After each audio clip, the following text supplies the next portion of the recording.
Hello everyone, welcome to this session. In this session, I would like to discuss about file allocation methods of operating system cores. Now let's see what is file allocation method first. So we have already learned that file is nothing but collection of related data, and we have also learned that files are generally stored in the secondary storage, that is like disk. So here we are going to learn how these files are stored in the disk, that is in how many ways we are going to store our collection of files in the disk. Uh, let's see what are the different ways. Now let's see the definition first. The allocation method defines how the files are stored in the disk block, and there are three methods to allocate these files onto the disk, that is contiguous allocation, linked allocation, and indexed allocation.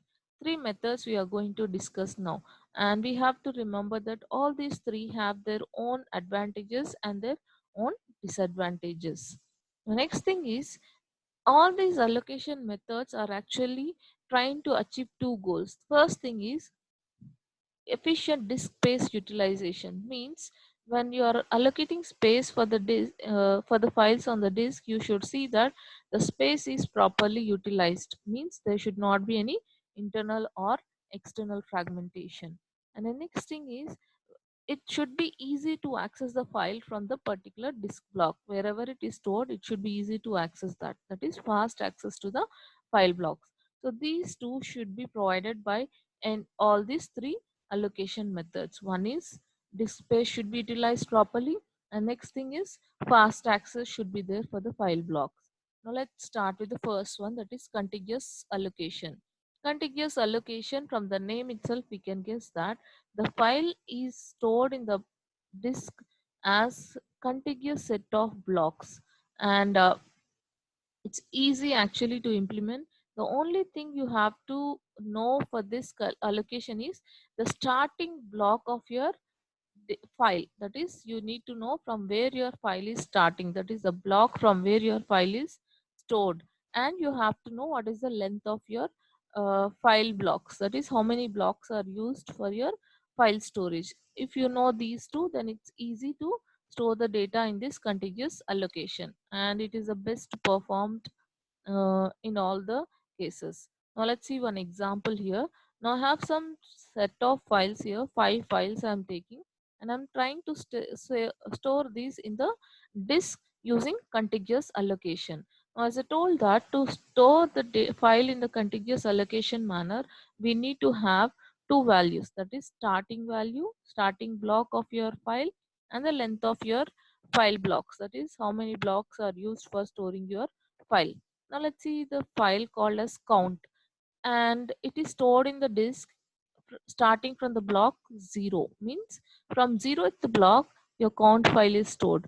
And what is the maximum number of blocks used for storing your file? Means 2, means 0 and 1, so totally 2 blocks are used for storing your file. So these 2 blocks are storing the file called as count. Likewise, we will be seeing the remaining 4 also stored in the same manner, like tr. TR is a file from which it is starting at 14th block, means from 14th block you have the file called TR, and the length here it is shown as 3, means 3 contiguous blocks are allocated for TR. So 14, 15 and 16, 3 blocks are stored used for storing TR. Similarly for mail, list and F, if you'll observe, mail is starting at 19, so here it is starting, and contiguous 6 blocks are used for storing mail file. And similarly, list is starting at 28, contiguous 4 blocks, 28 and 4 blocks. And F is starting at 6, contiguous 2 blocks, 6 and 7, likewise. So this is contiguous allocation method. Now, as I told, it's very easy to implement. Only thing is you need to know the value of starting block, and you have to know the length of your blocks, that is how many blocks are allocated for storing your file. Now let's see what are the advantages and disadvantages of this method. This method is actually mm, extremely fast for accessing, means suppose I want to access this file called as mail, then only thing I need to know is the starting block, and the length of the block. If I know these two values, I can fastly access these blocks continuously one after the other without worrying about the next block because they are continuously allocated. So that's why it is extremely fast. Next thing is both sequential and direct access are supported by this. Means if you want to access sequentially all the blocks, then you can access directly. You can access sequentially fastly. And the second thing is if you want to access any block directly, even that is possible, because imagine that I have a file called f, and f is starting at sixth block, and if I want to access seventh block directly, you can go to the seventh block directly. Only thing is you need to know the starting block of that. Then next, let's see the disadvantages. Disadvantages is it suffers both from internal and external fragmentation. What is internal fragmentation? Imagine that it has asked for uh, two blocks, and I've given for three blocks. Now, even after giving three blocks, it used only part of first block only. Means it didn't use second and third. Okay, I repeat, it has requested for two blocks, but I gave for three blocks. Now when I gave three blocks, instead of using those three blocks properly, it has used only the first block. That too half of the block is utilized. Then the half of the block which is wasted inside this is called as internal fragmentation, and the remaining two blocks completely wasted. They are like external fragmentation. Now you can, like, these two are allocated for this particular file, so you can't use them for other purpose. So it suffers both from internal and external fragmentation. So you have to try to remove that, and it is extremely difficult in case if the file size is increasing. Means imagine that in the beginning I told that my file size is only two blocks, but as I was processing, my file size increased to two more blocks, means total size is four blocks. In that case, it wants to request two more blocks, but I can't give that because in the beginning itself I have decided that the length is two, so I can't extend it to four. That's a drawback. So the last point says that knowing the file size in prior is difficult actually. Now let's see the next one, that is linked list allocation. So the previous one was contiguous allocation. Now the next one is linked list allocation. Now let's observe the diagram. Now here the thing is, in the previous case, the file and associated blocks of that particular file were contiguously allocated, means they were continuously placed. Whereas here, the blocks need not be continuous, they can be anywhere. Only thing is you have to have a pointer to the next block from the current block. Now if you'll observe here, I have a file name called as zip, and for storing this file, I need some number of blocks, and imagine that those number of blocks are continuously not available. In that case, the previous method is not suitable. For avoiding that, I'm going for the linked list allocation. So to save this file, I was given the starting block as 9, so I'll go to the starting block 9. So here the first part will be there, and after this first part, it contains a pointer to the second block, where next part of my file will be there, and it contains another pointer to another block where again the data will be there. Likewise, it contains a pointer. If you observe, the last block, that is 25, end block is 25. Now end block is having a value called as -1, means the pointer is -1. It means that it doesn't contain any pointer to the next block as it is the last block. So by this, the major advantage is your like you don't suffer from external fragmentation. Means if the blocks are free available at any place, you can still use them by just using pointers. Whereas in the previous case, even if the blocks are free and if they are not continuously, if you can't use them. Whereas here you can use them with the help of pointers. That's the advantage. Now let's see the definition. Now in this scheme, each file is a linked list of disk blocks which need not be continuous, and the disk blocks can be scattered anywhere. And every directory entry contains a pointer to the starting and ending file block, and each block contains a pointer to the next block occupied by the file. So as I'll explain. Now let's see the advantages and disadvantages. Let's see the second one. As I told that it does not suffer from external fragmentation. And the next thing is it is flexible in terms of file size. Means imagine that in the beginning you told that your file is of only 2 blocks. Now I want to extend to 2 more blocks. In that case, what you have to do is the second block should have a pointer to the third block, which is somewhere else. You need to just add a pointer to the next empty block. That's it. So that's why it is flexible in terms of file size. Now let's see what are the disadvantages. Disadvantages is to access this particular file, which is of small like minimum length. For that also you need so many pointers to access the blocks, like from 9 to 16, then 16 to 1, then 1 to 2, sorry, 1 to 10, then 10 to 25. Likewise I have to go to the each and every block based on the pointers. So this includes too much of overhead, that is I have to go through pointers, that is number of 6 will be more. And it doesn't support random or direct access. So it means that directly I can't access the third block of a file, because you have to go from the first block, then second and third block, because I don't know the address of third block. So it is not supported. That's the second drawback. And as I told, too many pointers may need too much of extra overhead. Imagine that your file is containing 100 blocks, then 100 blocks are at different places, then too many pointers are needed to connect all those 100 blocks. So that's a drawback. Now let's go to the third one, that is indexed allocation. Now let's see the diagram first. Now the same example here, I have a file called zip.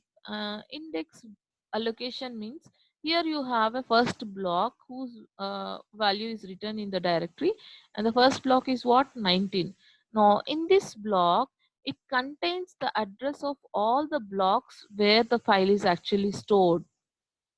Now just here, in the previous case what we have done, the first block will actually store the first part of file, then second part and so on till the last part. Means the blocks are continuously saving the file parts. Then whereas here in index, the index block actually is the first block which doesn't contain a file. It just contains the pointers to all the blocks which contains a file. So here this 19 will contain only pointers to the blocks. It doesn't contain the file. Whereas the block pointers which are pointing to the blocks like 1, 10, 9, 16, 25, all these blocks are containing the actual content of file. Means only thing you are saving here is the index block. So it will have the index to all the blocks which saves the file. So this is indexed allocation. Now let's see the definition. In this scheme, a special block known as index block contains the pointers to all the blocks occupied by a file.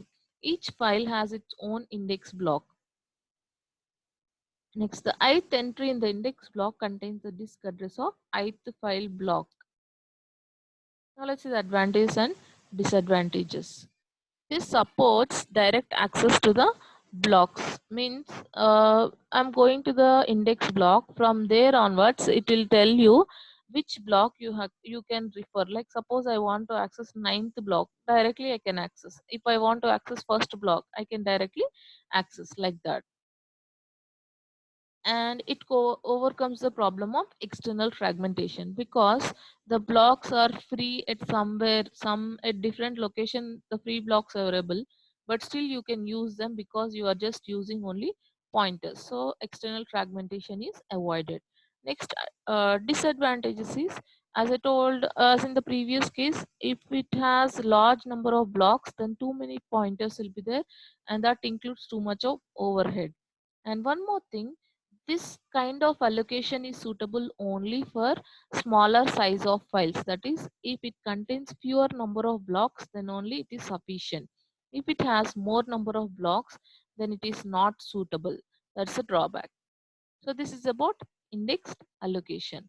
Now imagine if the file is too large and it needs too many blocks. As I told, this is not suitable. Then what is the solution means? We have a modified version of indexed allocation, which provides a facility to store even larger files. Now let's see what are they.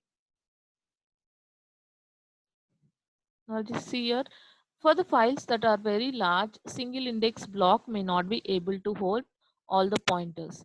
Then in that case, you have to follow the following mechanisms. We are going to learn three mechanisms. Now let's see what are those three mechanisms. The first one is called as linked scheme. Now linked scheme means in the previous diagram we have seen that only one block was called as index block and it contains the pointers to all the blocks. Now imagine that then it has so many blocks, then this block can't afford those many pointers. In that case, what you can do is take another block that is, for example, 23. Even 23, I'm calling it as index block. So you have two index blocks, one is 19, one is 23. Now these two blocks will contain the pointers to all the remaining blocks. So instead of one block as an index block, I can use two blocks or three blocks likewise. So that is linked scheme. See here.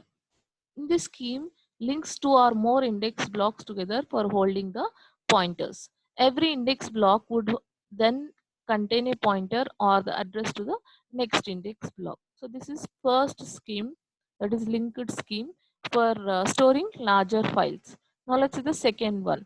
Second one is called as multi-level index. Now what is multi-level index?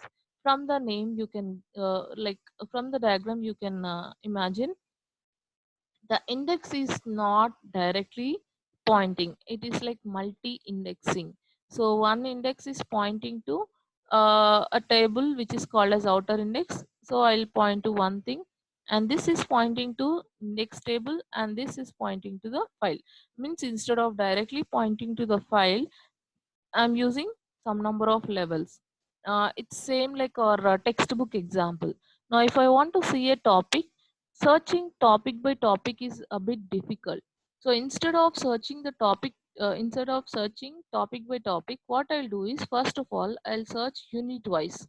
So here I'll search unit wise, and after unit wise I'll come to know in which unit it is, and from that unit I'll identify in which subunit it is. Imagine that it is in first subunit, and in first subunit I'll search that particular topic. So likewise, if you'll search in, it will be very easy to identify. Now here the file is also stored in this way. Instead of storing the all file blocks at one place, that is, if you are trying to store all these file blocks at one place, it will be very difficult. So that's why try to maintain hierarchy like this one, that is multi-level indexing.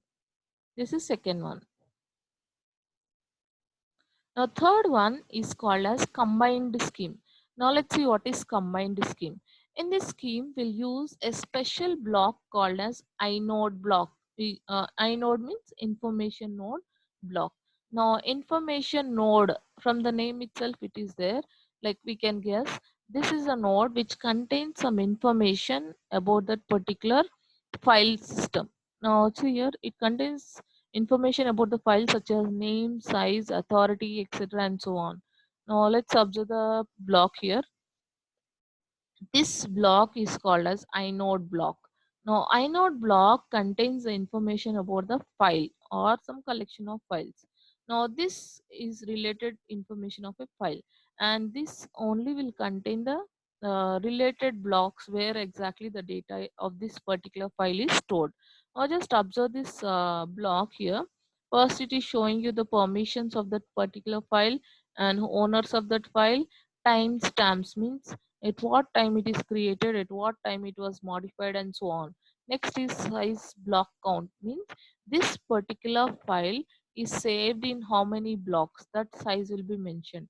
Next is direct blocks. Direct blocks means if your file is content is stored in a block directly, you can directly go to that block and find the data here. So this contains some set of direct blocks. And next is single indirect, means same like our previous multi-level kind of thing. So instead of directly pointing to the data, I'll go to first one index. From there, I'll go to the next one. Likewise. So single indirect means it will have single level like kind of thing. So I'll go to a table. It's like index table, which shows me the different data blocks. Next is double indirect, where it has two levels of indexing here. The first is an index block, then the second level are sub-index blocks, and then from there I can find out the data. Likewise, you have triple also. So in this way, you can easily find where your file is actually stored. That is, in what blocks or in how many blocks your file is stored. You can easily find out from this inode, that is information node. So this is about file allocation methods. Let's recall what we have learned in this session. So we have seen that file system or file is stored in secondary storage like disk, and in the disk the file is stored in terms of blocks. Now three methods we are seeing: continuous, we have seen continuous, linked, and indexed. Continuous means continuously the file is stored in continuous number of blocks. It suffers from internal and external fragmentation, and it doesn't support file size in dynamic increase, whereas the advantages are it is very simple to implement.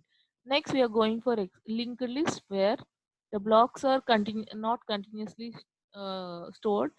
It will be like at different places. Only thing is you need to have pointers. That's a drawback also, because it has too many pointers, and it overcomes the internal and external fragmentation.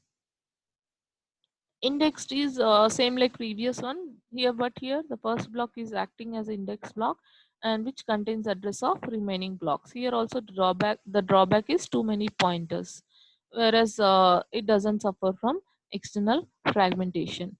And one more thing, it is not suitable for larger files. It is suitable only for smaller files. If larger files are there, then we have to follow three more methods, that is linked scheme, where instead of one index block you can have more than one.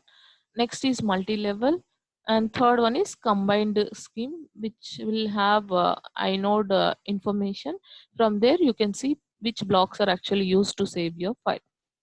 Okay, I hope everyone understood file allocation methods in this session. Thank you all.